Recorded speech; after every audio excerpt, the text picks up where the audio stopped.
And this general pump, it's called the Interpump. I think it's 3040, 3000 psi, 40,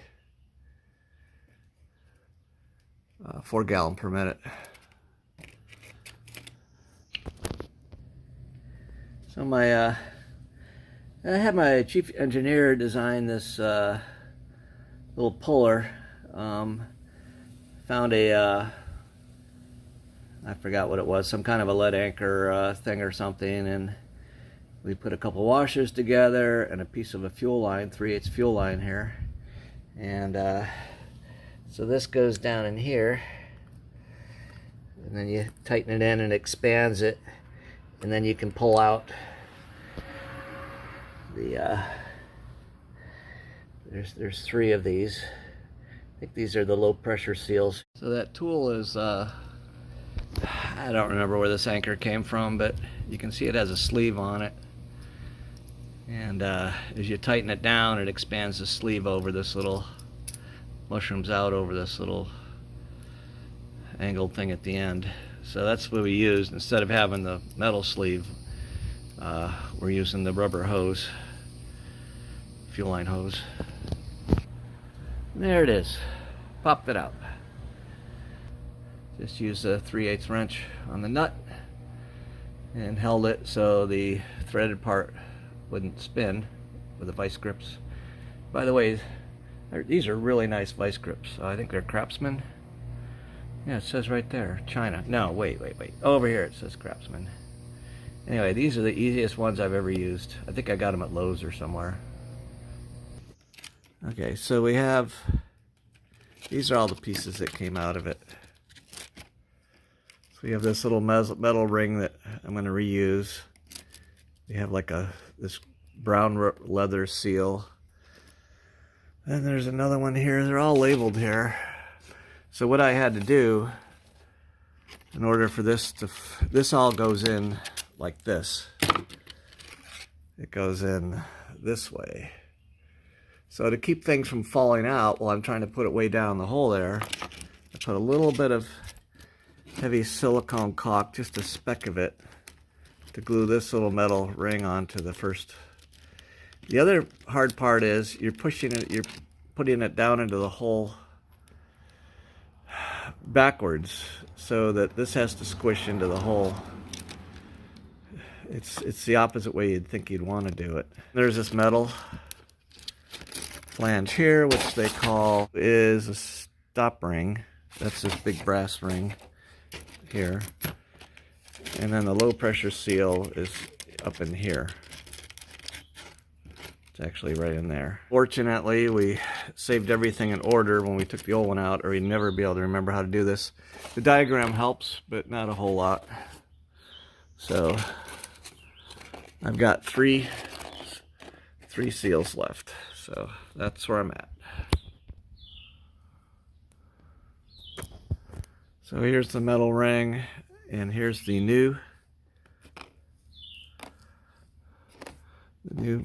brown packing seal, high pressure seal right here. So I'm going to glue that into there. Just a little bit of silicone cement. And now I have to install this down in there this way. Let's see if I can get some light on.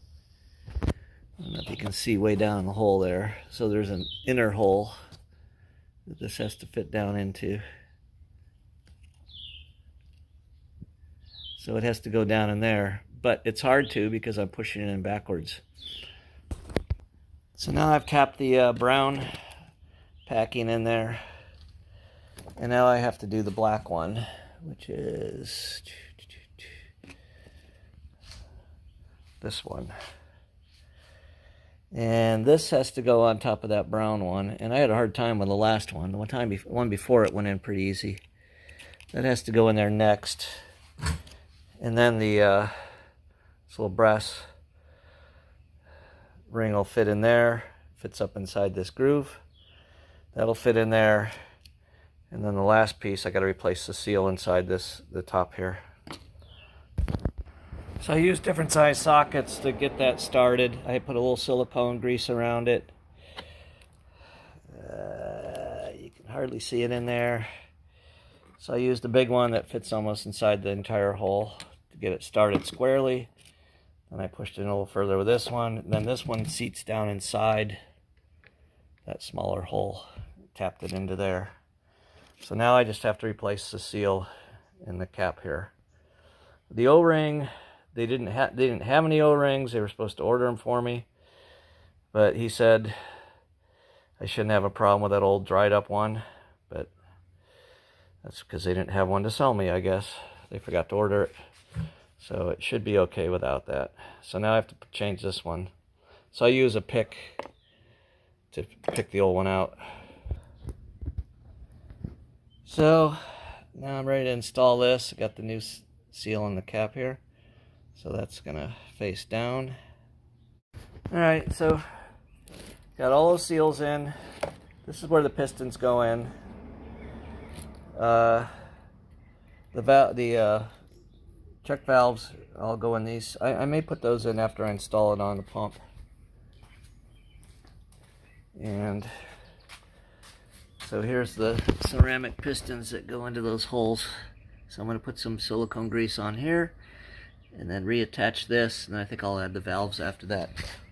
The other thing I did is I replaced the unloader. The old unloader wasn't working right. Really a better quality one. They didn't have it in stock, but also it was a lot more money. Here's the old one here.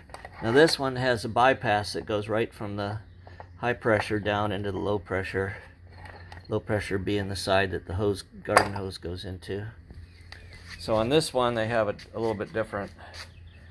You got the hose goes in here, high pressure's up here, but instead of having it built in bypass here, they gave me this hose that will go connect on there, and then when the pressure builds up too much, like if you're not using the trigger, it'll dump some of the pressure back into the low side.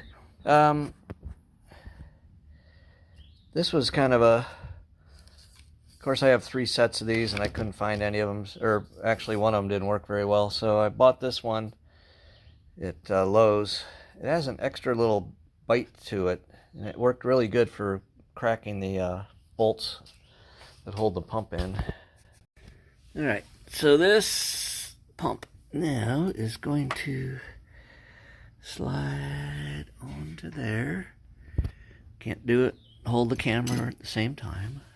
Alright, so I've got the pump on. This part of the pump has the valves in it, the little check valves, one-way valves. So the water comes in from the hose here, gets sucked into the pump, and when the piston pushes in, the water can't go back out this way because the check valve won't let it, so it has to go up this way. Go through a check valve here and go out under the pressure side. So there's 6 check valves. They're all the same, identical. Everything's the same in this part of it. The last check valve to put in, there's a little O-ring on it in here. And I found that it's better to put the O-ring in first and then put the check valve in on top of that. Alright, so here's the last part that I put in. There's a little O-ring on this cap here that I need to replace. Using the pick to remove the old ring, slipped and of course drew blood. Alright, just checked, that's a 27mm socket that goes on there. So I got everything in, everything's done. I just have to put the little bypass hose on here.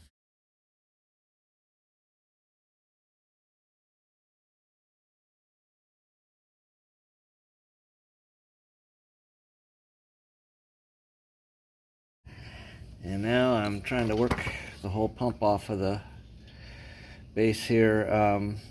Just been using this plastic hammer and working at it. And I got about halfway off so far here.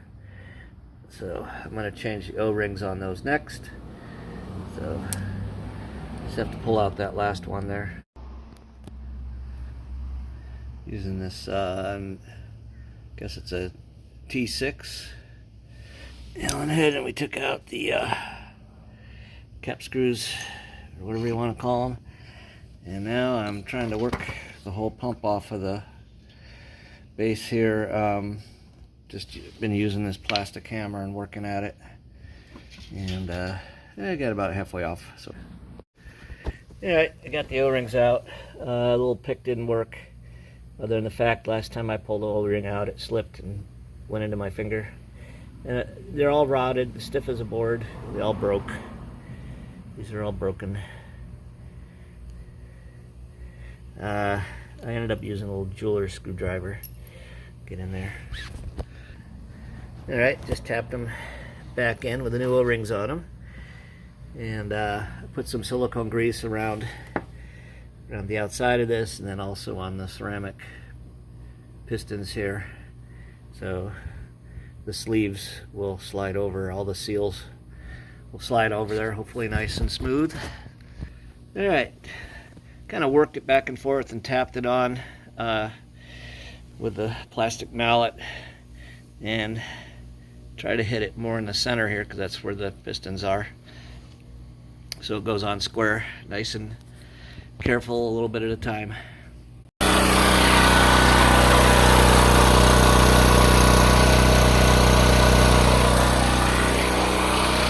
Look at that, no leak.